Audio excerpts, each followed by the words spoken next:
جہل احادیث میں ایک حدیث ہے یکاد البرق ان یکون کفرا، جس کی معنی ہے قریب ہے کہ محتاجی کفر بن جائے۔ اس حدیث میں کس محتاجی کا ذکر ہے اور اس حدیث سے کیا مراد ہے؟ اللہ تعالیٰ سے ہمیشہ یہ مانگنا چاہیے کہ اللہ تعالیٰ جب مجھے دولت دے تو تب بھی مجھے شکر گزار بندہ بنائے اور میں اس کا حق ادا کرنے والا ہوں، اور اپنی دولت کو جہاں اپنے پہ خرچ کرتا ہوں جائز کاموں میں خرچ کروں اور غریبوں کی خدمت کرنے میں خرچ کروں۔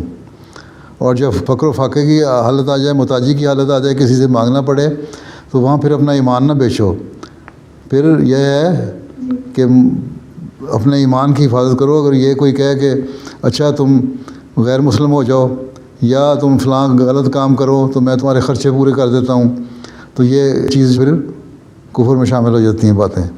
اس لیے محتاجی میں بھی اللہ تعالیٰ سے دعا مانگنی چاہیے، اللہ تعالیٰ مجھے محتاجی سے بچائے تاکہ مجھے کبھی ایسی حالت پیدا نہ ہو جہاں مجھ سے کوئی بھی کفر کی حالت سرزد ہو۔